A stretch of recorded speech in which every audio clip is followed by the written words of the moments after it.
Okay folks, it's been a hugely busy few days during the week and weekend, and we're now on the finishing stages of the delicious 1977 Kawasaki Z1000A1, painted in 74Z1A 900 colors. As I said in the other video when it was running, a couple of little things. There's an oil leak under there, just nipping stuff up. It's inevitable whenever you build an old bike like this, but God, she looks amazing. So, update on the shop, other than that one. Frame will go out for repairs, don't know where, but we're already disassembling the next engine, which was that awful one I showed you a couple of videos ago. Hard to believe that's the case. That's just been put in a bath, and we're going to degrease all of that, get all the rubbish off of it. So that's amazing. Great having a parts washer, and thank you, Mark. Amazing attention to detail on all this, as always. The other bits and pieces, that will get washed. This will get a bath in some degreaser.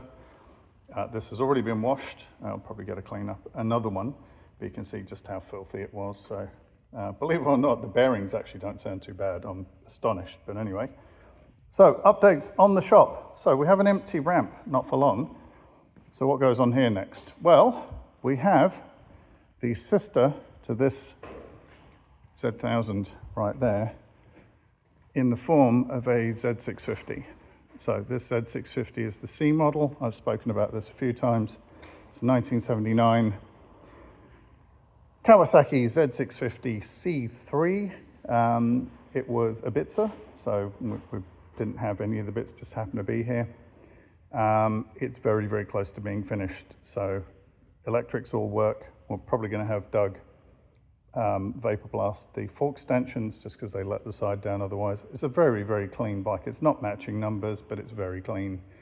Nice thing about the C model, as you can see, disc on the back, 2 discs up front. Those are from a slightly later model, which is fine. They still work. Great stopping power, also great performance on this bike. For a 650, this one's bored out to 720, so it's a 0 kilometer build. We have new mounting hardware for the engine, make it look as shiny as the Z1000 up there. But it's really, really nice. It's an original bike, other than the engine build. We have custom paint that's lurking in this box. I'll see if I can open the lid without scattering everything to the 4 corners of the window over here. You can just see the ducktail poking out there. It's painted in it by the same painter down at Crow's Custom Paint. Who did the Z1000, so it's going to look magnificent. And for those who don't like mag wheels, they're actually really good. Very, very solid performance, and on a peppy little ride like this, having the 3 discs is the way to go. This one's next up on the bench. Unfortunately, we couldn't source an original exhaust, so it's going to have that 4-into-1 with an as yet to be determined muffler. Some sort of baffling anyway. Something like that, perhaps, we'll see. There are third-party mufflers for this, so we'll have to fabricate some brackets. Unfortunately, we can't use the stock brackets. But other than that, it's a really nice bike. Everything that would have been on the bike originally is going to be there. The instruments are rebuilt to 0Ks by our good friends at Lionel Otto, and they've done a magnificent job. I mean, this is just gorgeous. Better than new, I would argue. Has an MGO key, which is really nice as well, so original key. Original handlebars, aftermarket trapezoidal brake master cylinder, which is the correct one for this bike. We have headlight bucket, indicators are in good nick. They are re-chromed stems, but they're original. So a couple of grab handles on the back, which is how these ones came out. Airbox is intact because it's stock carbies, rebuilt by our trusty carb rebuilder, 70s bike carbs, check them out. Engine built by BC Performance, Chris Dunn, cheers Chris. Lots and lots of other bits and pieces from inventory, so swing arm and frame blasted by Coastal Abrasives, so thanks to the team over there.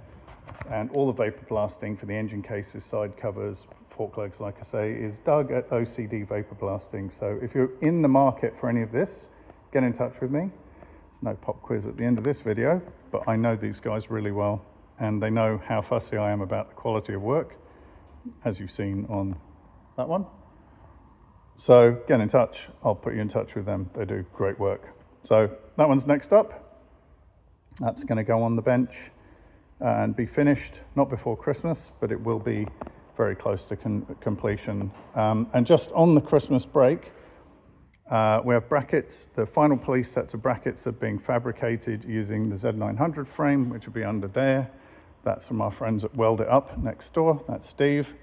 That's going to happen in the new year. So Robert, apologies, it's taken a while, but we do have a fabricator, and that's the frame we're using, which is a 76 Z900 A4 Kawasaki, which was the police model used by Highway Patrol.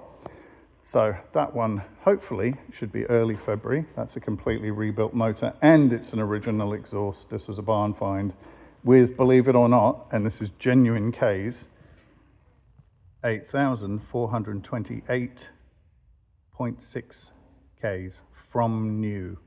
Sat in a barn in Box Hill, covered in mouse droppings and rat poo and all sorts of other stuff.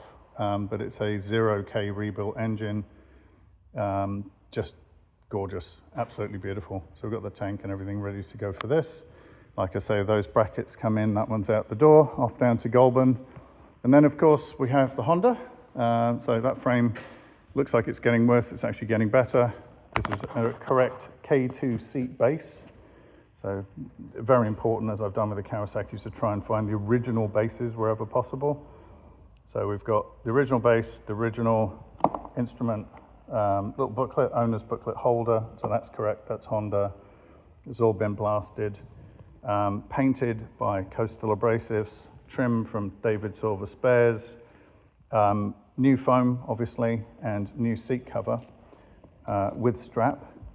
And that is as close to OE as you're ever going to see. Obviously, we're going to trim this to fit, but really looks the business. And for a K2, that's going to clean up lovely. It's going to look really, really good. Sat on the back of that with freshly vapor blasted front and rear hub assemblies, which is all that stuff on the floor right there. Again, that's Doug at OCD, and I'll try and tag as many of these people as possible. And the engine is being built by Chris Dunn over at BC Performance. So Chris has all the bits in-house. I don't think it's going to be finished before Christmas, which is fine, because Doug's going to have some work and he's taking a break over the holidays, but you can look for this one to be out the door in February. We're very, very close on having all of this done. So once this goes, the next project for the shop will be a big cleanup. And what's going to happen is this area is going to become the engine building area. We have 3-phase on the wall, so easy power. Obviously the mains switchboard is there. We will have a toolbox over here where that is.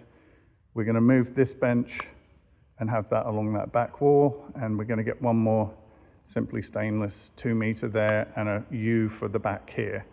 That will give us a disassembly area, maybe a breakout area here for washing and stuff like that. We'll move the parts washer over there, and engine prep and build over here so we can keep it absolutely operating theatre clean, not crap all over the floor like this.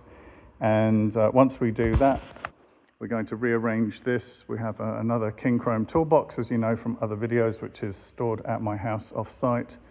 That King Chrome toolbox will come here and become the main sort of workhorse for stuff that's happening on the lift. And to go with that, we're going to be obviously putting up a notice board in here and rearranging stuff in here so we can store all of this over on the engine building side and all that sort of stuff. So lots and lots and lots of stuff happening, all good. And then 1 or 2 bits of shop equipment that we'll have coming in the new year. But all this sort of thing, so parts washer, press, the bench, storage for the engines, all over there. Big news for 2025, and this isn't the last video before the Christmas break hits, but it'll be close to the last video. We're currently drawing up plans to have a 2-story mezzanine built in the back here. This is a big one for us, which was my dream when I purchased this unit. From this space here to that space there, 2 stories up, it's about 8.6 I think, or 9 meters tall, about 13, 12 and a bit, 13 wide. So you can easily have 2 stories, and we'll have the ground floor, which will have obviously washing area with shower his and hers or unisex, something like that. I'll have a break area with kitchen facilities down here, and up top will be the office. So this space will all be office, record keeping. Up this side, we're going to have a staircase that goes up to the first floor.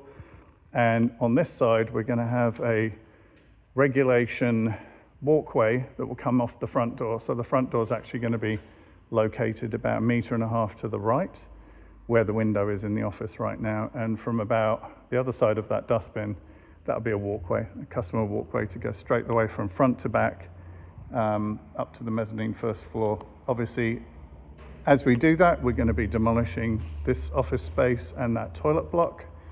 So we'll be able to open up the entire front of the shop, effectively adding about a third again, maybe slightly more usable space to the whole facility at the business end, which is by the roller door and the front door.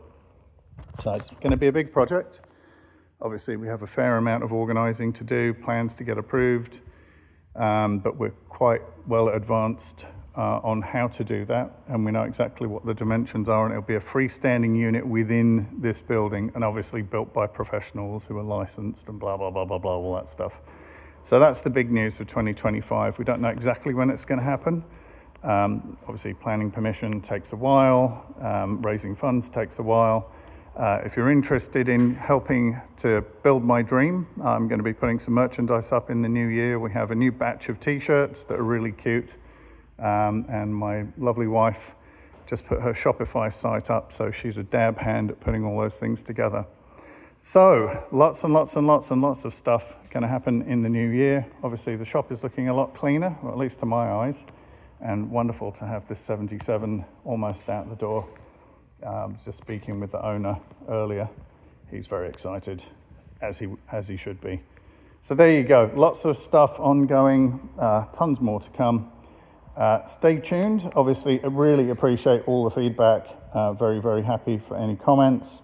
Give us a yell if you have any suggestions about, things to do, better ways to do stuff, better ways to organize things, always up for improvements. But yeah, that's the big news. So mezzanine up the back, probably second half of next year, but we'll probably need 6 months to tackle all this, get these bikes out, get them built, get them out the door and reorganize, so we move that last 2 rows of pallet racking up the front near the engine building station. So anyway, there you go. That's the first of what I'm sure will be at least 2 updates this weekend, and hopefully we'll have this lovely young lady purring like a kitten, even more so than she already does, and working properly, so no electrical gremlins, and the clutch working so we can take her out for a test drive. Anyway, that's the update. Hope you're all doing fantastically well, focused, having a great weekend, and I will catch you in the next video. I'll leave you by shutting up and letting you see this beautiful bike.